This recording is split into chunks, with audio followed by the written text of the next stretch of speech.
everyone, welcome to chapter 229 on my RLDR Custom Creations YouTube channel. It is the weekly edition, and in this edition, if you have an obsolete small delta lathe, I've got a little tip and a little jig that's going to help you out. So if you want to see what that is, all you need to do is stay tuned.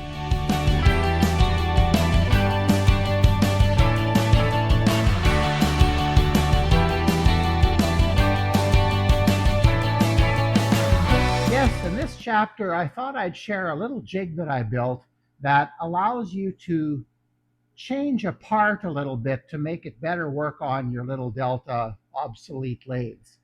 So, but before I get into that, I'm just going to share a wee little bit about our turning weekend that we had this past weekend. The Hub City Turners and Saskatchewan Woodworkers Guild members came out to my shop, and we had 7 people here. We had a couple cancellations at the end, so we had a couple extra lathes yet, but that's all good. And the burl that I bought from I think I talked about this in an earlier edition, but the burl was fantastic. Beautiful Manitoba maple burl. Color was excellent. I was blown away. I thought, man, we didn't charge enough for this class. And of course, I kept joking with the membership as we went through the weekend. It was so much fun. You can see from the whiteboard here, it wasn't really a typical class where you come, okay, you're going to turn a little mallet and then you're going to turn a bowl. It was nothing like that. So people basically got down on their hands and knees or one knee and dug through my pile of burl that I had here, and they picked their piece. And then they started looking at their piece and saying, okay, what am I going to make out of this? And yeah, there were a number of natural edge bowls. Uh, there was some hollow turning. There was one fellow made a box, a little box. Beautiful stuff. And the wood just complemented this. So that was a lot of fun to do. As far as hosting a class, if I have advice for the people hosting classes like this, um, you need $100,000 worth of tools in your shop, because you're going to dig into corners of your shop that you didn't plan on, because somebody's going to come up, oh, hey, do you have that?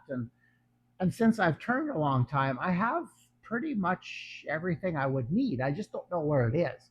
So I was, Saturday especially, I was on the hunt, but we found everything good enough to get my clientele happy, and it was really, really good. Working with Trent Watts again, excellent instructor. These classes are just so much fun. So anyway, that was what the weekend brought for me, but it made me aware of another problem. With my obsolete Delta lathes, one of the first things to wear out or to go are these little adjusting levers. Okay, I'll get up nice and close. Okay, and I've managed to find, I think these are actually Timu purchases. They were quite cheap there. And I like the colored handle. I don't know if everybody else will, but I like them. So uh, these are great, except for the little delta for the tailstock spindle. This doesn't work well. Okay, on the original delta part, the original delta looks a lot more like that. Okay, they've got a reset, or pardon me, they're narrower or a smaller diameter at the end here that goes into a groove that's milled into the side of that tailstock spindle. That's really important, because this going into there allows you to tighten everything properly without having the whole thing just rotate. Um, when I worked at the school, we had identical lathes to what I have. And the kids would always wrap or turn these things right out to loosen them. And then you'd come back and you'd start tightening up for them. You're in a hurry and the whole thing's spinning, and then you got to slow down, you got to find it. So finally, what I did is I drilled a small hole just behind where this hole goes in, and I threaded a set screw in there. And so the set screw stayed in there permanently. It didn't allow the thing to rotate. And I thought that was a good solution for that. Now, one thing it did do, though, is it limited your quill extension, which for these adult classes may be a bit more of an issue. But for my student classes, it wasn't. So anyway, I thought, well, I'm not going to bother drilling and putting that set screw in all my Delta lathes. But when I replace the little locking lever, I need to grind this end onto them. So I've played with this a little bit in the past. One weekend we had the same problem, so I just went to the grinder and ground a point on it, and it kind of worked. But a friend of mine was asking me if if I had parts for lathes like this because he needed a couple of levers like this. So uh, I just assumed that probably one of them would be the tailstock locking lever. So, or the sorry, the quill locking lever. So, do I get that term right? I think so. So anyway, I figured, well, I'd make him one, and then I'll send another one with him. So if he like for this one for the banjo, and what else is there? Banjo, the motor, the belt tensioner. What else do we have on there that uses a locking lever? Did I get them all? I think so. Oh, the banjo itself and the tool rest height. But those you can use these. There's no groove that it needs to go into. So I made him one of these, and I'll send him one of those as well. So anyway, I just thought I'd show you in this video how I ground this into this. It's really easy. Okay, I'll come back and I'll show you the jig that I made. Well, as I thought about how I was going to cut that little recess or make that end smaller, I thought of a number of different ways to do it, and there certainly are. I could have taken apart and chucked it in the metal lathe and done that. But I thought not everybody has a metal lathe, so that's not a good way to show you how to do it. So then I thought, well, if you're turning, you have a grinder. So what I did is I thought, okay, I don't have a lot of time now. I'm trying to get my kitchen cabinets going, and I've got a bunch of work to do. Like my life is always busy. So I thought, okay, what is the absolute minimum amount of work that I can do to have this happen? So I decided to use my VariGrind, my one-way system here, because I have it on both my grinders. I use the CBN, my 80 grit wheel. I don't know if that's wise. I maybe should have done this for my other grinder. But the thing I like about doing it on this one, this is variable speed. So I put it at the lowest setting, and basically this slides in like that. And it's pretty tight fit. And then just goes past the wheel. In fact, the wheel is actually rubbed in. I was a little bit too much in a hurry, and I didn't get this joint here quite right. Hopefully you can see that. That there, I should have been more careful. But so maybe while I'm here, I'll just show you what this is. This is a piece of mahogany. Yeah, it's really important you make this out of mahogany. It affects the grinding. Just kidding. But I had this lying around, so I cut. It's about 6 inches. Never measured it, and it fits into this part here where your attachments fit into. Then I made an upright. I actually cut this out on the bandsaw freehand and sanded it a little bit. I'm a little bit off, but not bad. And then I glued another piece to it, an upright. And then I made another piece and glued it onto that, but I had drilled a 5/16 hole into it. So that fits these. Well, this is what I use as a pattern. This is a stock one that I had in one of the lathes. So what I wanted to do is make it so that this went through, and when it rubbed against here, It was exactly the right amount that I wanted to take off. So that is a very, very simple jig, fairly well. So this is really, really simple. This isn't anything, I think I spent, with designing it and gluing it all together, uh, and and I don't think I tested it, but designing it and gluing it all together, uh, probably a half hour. So this isn't a lot, but it does. Again, it kind of works okay. All right, so let me show you. I'll bring you in a little closer and I'll show you how it works without putting something in it. Okay, we'll do a dry run first. Okay, well, you can't see me, but that doesn't really matter. So this, is that an inch? Should have my tape out here. Let's just double check that. I forget. 3/4. I knew that. Okay, so let's put that there. So 3/4. It slides in. Now, I didn't get this angle here quite accurate. What I would have liked it to have done is just slid in and brushed against this side of the wheel. That's what I was shooting for, and I didn't quite hit it. So it leans in a little bit. If I would have got this, like I say, this angle here right. So now that I made one, I would be a little more careful with this joint on the next one, and I would make that work. But it still works.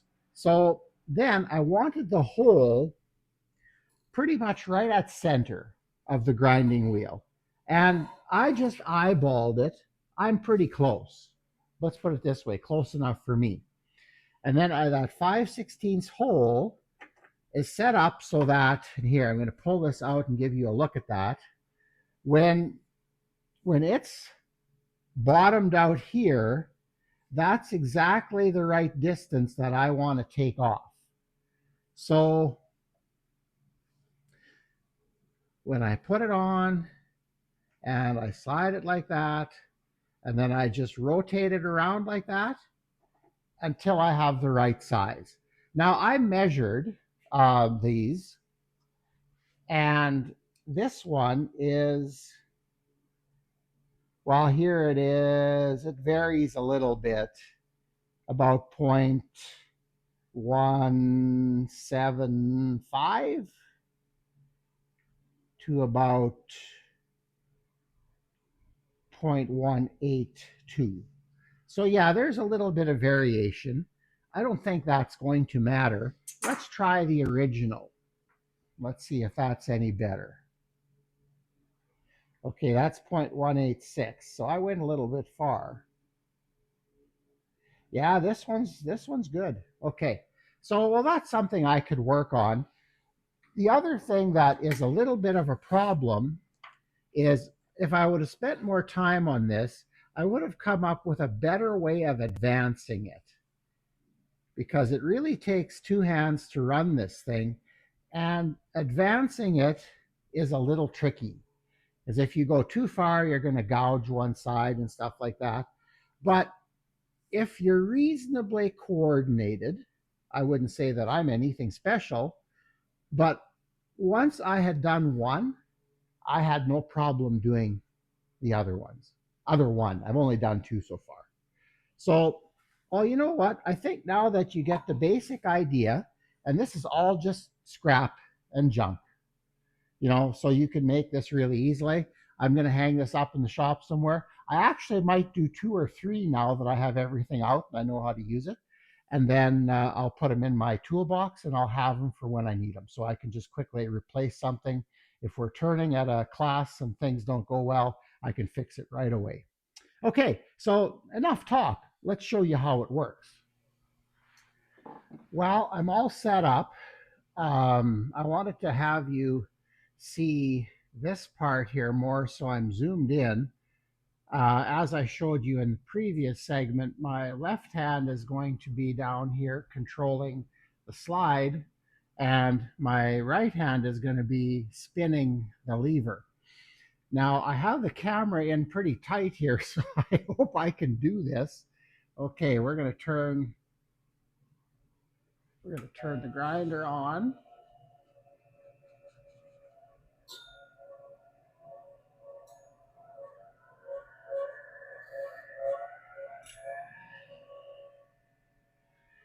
And let it come to full speed.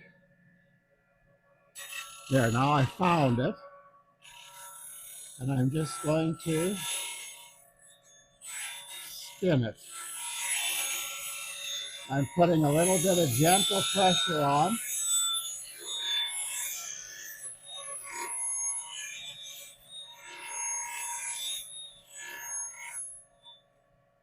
Okay, I'm just going to pull it out and advance this just a wee bit.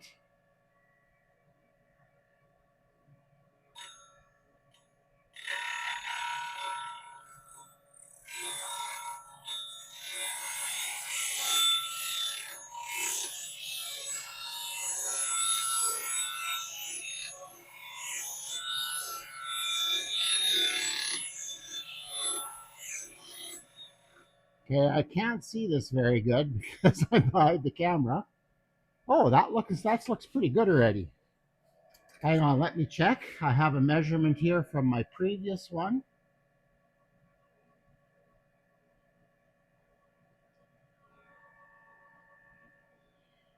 Okay, not quite yet, but I'm sure this would work already. But hey, this is an exacting video, so we're gonna do it right. Whoops.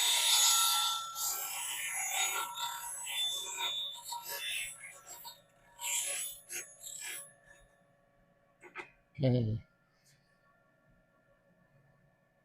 I think that's it. Voila, perfect. It's about 1.87 or 0.187, sorry. Yeah, 0.187 right now. That'll do. Well, there you have it. It puts a nice round end on, and these work really well. All right, let's close this video off. Well, I hope that gives you an idea of what you can do to solve that particular problem. I used my little deltas. Um, I think the original model, or was it the second model, was an LA 200. I think is what the model number is on my lathes. Um, but even if you have something else that uses a similar style locking lever and you can't find that locking lever, order a cheap one off of Temu or Amazon or whatever, Alibaba, whoever you order from, and and away you go. You just make this little jig, and you can easily mill that yourself. Now, I did it with my Wolverine system, but if you didn't have that, I'm pretty sure I could have set something up to work on my standard tool rest for sharpening. Something could have been made to work. Maybe take a block, make this part of it, double side tape it down to here, slide it up, and away you go. There are all kinds of things you can do, and this was just one suggestion.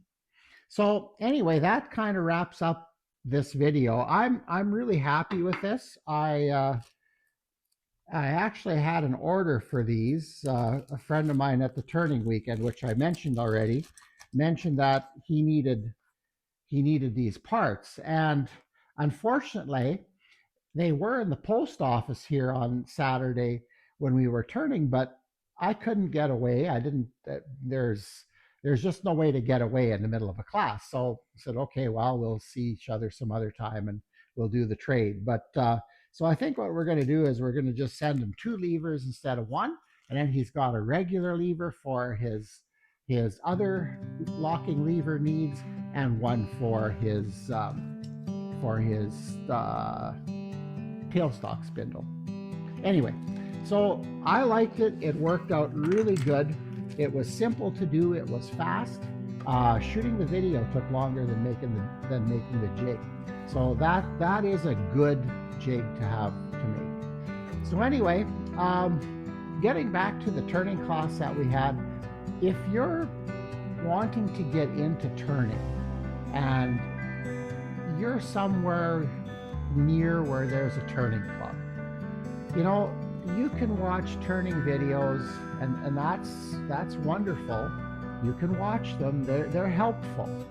But somehow having an instructor working with you, and you don't just learn from the instructor in these classes, you learn from the people around you. So I was actually a little bit nervous on Sunday. One of the fellows had brought his own piece of burl from British Columbia, a nice piece of quilted soft maple burl, and beautiful piece of wood, and a nice big one. And he wanted to core that, and I use the McNaughton coring system. I hadn't cored for a couple of years, so I was a little concerned. Oh, big, fancy, expensive piece of wood, and here I'm going to core it. But the nice thing about doing it is I could show him my McNaughton system, and I actually, on the second core, second bowl, he actually grabbed the handle and got the feel. You can't do that on a video. Like you can't. So I don't know, if you're somewhere near where there are classes or where there's a club, get involved. I think it's the best thing you can do if you want to be proud of your turning so that you're happy with what you're getting. You may not be a pro, but that doesn't matter. You just want to be a little bit better than you were when you got to the class. That's it. So anyway, like I said, and if you're in the area, boy, check out the Hub City Turners and the Saskatchewan Woodworkers Guild. And you can be around like-minded people that will help you spend your money. Okay, well, that brings this video to a close. Thank you for watching. Please like, share, and subscribe, and we will see you on the weekend edition.